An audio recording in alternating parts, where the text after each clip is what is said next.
stop right now. Before you open that microwave door and toss in last night's leftovers, I need you to hear me out. Because what you are about to do could make you violently sick, damage your organs, or worse. And the terrifying part? You have probably done it 100 times already without even knowing the danger you are putting yourself and your family in. Hi, I am Dr. Jennifer High, and I have spent over 15 years as a physician and nutritional health specialist watching patients come into my clinic with stomach cramps, food poisoning symptoms, nausea, and in some severe cases, signs of toxin poisoning, all from eating reheated leftovers they thought were perfectly safe. These were not careless people. These were parents feeding their children, hardworking individuals eating lunch at their desk, grandmothers warming up Sunday dinner, good, careful people who simply did not know what I am about to tell you. Here is the truth that most doctors do not take the time to explain. Reheating food is not just about temperature. It is about chemistry, bacterial behavior, and cellular breakdown that can turn yesterday's healthy meal into something genuinely harmful today. The food looks fine, it smells fine, but inside that plate, something has already changed, and your microwave cannot fix it. Today, I am going to walk you through 5 specific foods that you absolutely must never reheat the wrong way. I will tell you exactly what happens in your body when you do, and I will give you the safe alternatives so you can protect yourself and everyone at your table. Stay with me through all 5 because the last one surprises almost every single patient I tell it to. Let's start with number 1, rice. This one shocks people every time I bring it up in my clinic. Rice seems so innocent, so simple, but here is what is actually happening every time you cook a pot of rice and let it sit out or store it improperly before reheating it. Raw rice contains spores from a bacteria called Bacillus cereus. Now here is the critical point. Those spores do not die during cooking. They survive. And when your cooked rice sits at room temperature for more than 2 hours, those spores begin multiplying into active bacteria at an alarming rate. By the time you reheat that rice in the microwave, you might be killing the bacteria on the surface, but the toxins those bacteria have already produced, those toxins are heat stable. Reheating cannot destroy them. I had a patient, a 42-year-old man, otherwise healthy, who came into my office after eating reheated rice he had left on the counter overnight.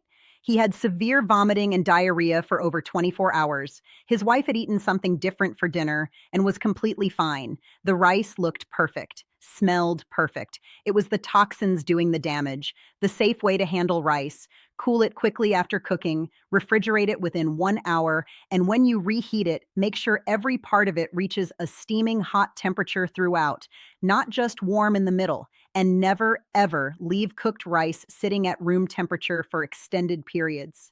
If it has been sitting out more than 2 hours, throw it away. I know that is hard to hear, but it is harder to spend a night hugging your toilet. Number 2 is chicken. Chicken is the protein I worry about most when it comes to reheating. Here is why. Chicken is packed with protein, and when you reheat it, especially in a microwave, the protein structure breaks down and changes in a way that can make it much harder for your digestive system to process. But more dangerously, chicken is frequently a host for Salmonella and Campylobacter bacteria, which are among the most common causes of serious food poisoning I see in my practice. The real problem is uneven reheating. Picture this. You put a chicken breast in the microwave for 2 minutes. The outside gets hot, maybe even a little rubbery. But the inside? The center of that chicken can still be sitting at a lukewarm temperature, what we call the danger zone, between 40 and 140 degrees Fahrenheit. That is the temperature range where bacteria thrive and multiply the fastest. I tell every patient in my clinic this example. Imagine your chicken breast as a building. The microwave heats the walls, the outside, but the people inside the building, meaning the bacteria at the center, are sitting comfortably warm, multiplying by the millions while you think your food is being sanitized. It is not. If you must reheat chicken, do it in an oven or on a stovetop where the heat is more even and consistent. Add a small amount of water or broth if it is drying out. Use a food thermometer, I cannot stress this enough, and make sure the internal temperature reaches 165 degrees Fahrenheit throughout, not just on the surface. And please, only reheat chicken once. Every time you cool it and reheat it again, you are giving bacteria another window to colonize your food. Number 3, eggs. I know this one is going to be controversial because so many people meal prep their eggs on Sunday and eat them throughout the week. But I want you to understand what is actually happening inside a reheated egg before you dismiss this warning. Eggs are extremely sensitive to temperature changes. When you cook an egg, the proteins coagulate. When you reheat them, especially scrambled eggs or hard-boiled eggs, those proteins continue breaking down in a way that can become difficult to digest. But the more serious concern is the growth of bacteria like Salmonella enteritidis, which can survive in egg dishes that are not stored or reheated properly. Here is a scenario I see all the time. Someone hard boils a dozen eggs at the start of the week. They leave a few on the counter in a bowl because they look decorative and fine. Then they microwave one on Thursday morning. The outside of that egg heats rapidly, the inside stays cool, and any bacteria that has developed during improper storage is essentially sitting in a warm incubator while you think you are making a safe breakfast. Scrambled eggs and omelets are even riskier because they have more surface area exposed during storage and may contain other ingredients, cheese, vegetables, meats, each with their own bacterial concerns. If you reheat eggs, do it gently on the stovetop over low heat, not in a microwave, and only if they have been stored in the refrigerator continuously. Do not reheat eggs that have been sitting out, and never reheat eggs that were made with other proteins mixed in unless every component was stored safely from the moment cooking ended. Number 4, spinach and leafy greens. This is the one that surprises people the most because spinach has such a healthy, wholesome reputation. Patients look at me like I have lost my mind when I tell them this, but the science is very clear. Spinach and other leafy greens like kale, beet greens, and celery are naturally high in nitrates. Nitrates themselves are not harmful. In fact, they have some benefits. But here is where it gets dangerous. When you reheat spinach, the naturally occurring bacteria in the leaves convert those nitrates into nitrites. And nitrites, especially in large amounts or when consumed repeatedly, are associated with the formation of nitrosamines, compounds that have been linked to an increased risk of certain cancers with long-term exposure. Beyond the nitrate issue, reheated spinach can cause digestive upset, gas, and bloating in many people because the cellular structure breaks down during reheating and releases compounds that irritate the gut lining. Think of it this way. Fresh spinach is like a well-organized filing cabinet. Everything is in its proper place. When you cook it once, you start pulling files out. When you reheat it, you are essentially throwing those files into the air and hoping they land somewhere reasonable. The structure is compromised, and the chemical interactions become unpredictable. My recommendation, make only as much spinach as you will eat in one sitting. If you have leftover spinach, eat it cold in a salad rather than reheating it. If you must warm it, do it once, briefly, at a low temperature, and never reheat it a second time. And parents, please be especially cautious about reheating spinach for very young children whose bodies are more sensitive to nitrite exposure. Number 5, and this is the one I promised would surprise you, is mushrooms. I have had patients argue with me about this one right there in my office. Mushrooms are just mushrooms, they say. What could possibly be wrong with reheating mushrooms? Here is what I tell them. Mushrooms have a uniquely complex protein and enzyme structure, unlike almost any other food.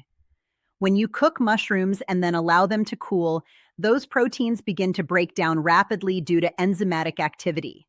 By the time you reheat them, you are not just heating mushroom cells, you are dealing with a food whose molecular composition has significantly changed. Reheating mushrooms can cause them to release these altered proteins and oxidized compounds that can cause digestive distress, and in some people with sensitivity can trigger reactions that mimic food poisoning, nausea, cramping, and stomach upset. There is also evidence that mushrooms, because of their high protein content relative to other vegetables, can become a breeding ground for harmful bacteria if stored improperly between cooking and reheating. Here's the example I give my patients. Imagine mushrooms as a sponge. When raw, they are tight and compact. Cooking opens them up. Cooling lets them absorb ambient bacteria and air. Reheating that sponge does not clean it. It just warms up everything the sponge has absorbed in the meantime. If you cook mushrooms, eat them immediately. If you have leftovers, eat them cold the next day in a dish that does not require reheating. And if you absolutely must reheat mushrooms, do it only once, very briefly, at a high enough temperature to kill bacteria, and make sure they were refrigerated within an hour of being cooked. Now, let me bring this together for you with a few universal rules that apply to every food you reheat, not just these five. The 2-hour rule is non negotiable in my practice. If cooked food has been sitting at room temperature for more than 2 hours, the risk of bacterial growth is significant enough that I always recommend discarding it rather than reheating. I know food waste is a real concern, but medical bills and days lost to illness are a greater cost. Invest in a food thermometer. I tell every single patient who comes through my door this one piece of advice. You do not need an expensive one. A simple digital probe thermometer costs less than $10, and it takes the guesswork entirely out of whether your food has been reheated to a safe temperature. Most harmful bacteria are killed when food reaches 165 degrees Fahrenheit consistently throughout, not just on the surface. Refrigerate leftovers quickly and correctly. Put food in shallow containers so it cools faster and more evenly. Do not stack hot containers on top of each other in the refrigerator. Give your food a chance to reach a safe temperature quickly, because the time spent cooling through the danger zone is when bacteria multiply fastest. And finally, only reheat once.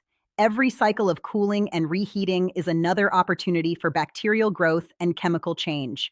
If you know you will have leftovers, portion them out before you start eating so that you are only reheating what you will consume immediately, and the rest stays safely in the refrigerator, untouched. I want to be direct with you because I believe you deserve honest medical guidance, not fear-mongering, but also not sugarcoating. The foods I talked about today, rice, chicken, eggs, spinach, and mushrooms, are not your enemies. They are nutritious, valuable parts of a healthy diet. The problem is never the food itself. It is the handling. It is the storage. It is the casual assumption that if something looks and smells okay, it must be safe to eat. Your body is an extraordinary, resilient system, but it has limits. And your gut, your liver, your immune system, they are working every day to keep you healthy. Do not make their job harder by introducing preventable risks from food that was prepared safely and then compromised in storage and reheating. I am Dr. Jennifer High, and I want you to leave today with one clear takeaway. Being mindful about how you store and reheat your food is not overcautious. It is one of the simplest and most powerful things you can do for your health and the health of your family. You do not need a medical degree to implement everything I shared with you today. You just need to know the facts, and now you do. Share this with someone you care about, because the person most at risk from improperly reheated food is often someone who has never once questioned whether their leftovers could hurt them. Now you know better, and knowing better means doing better.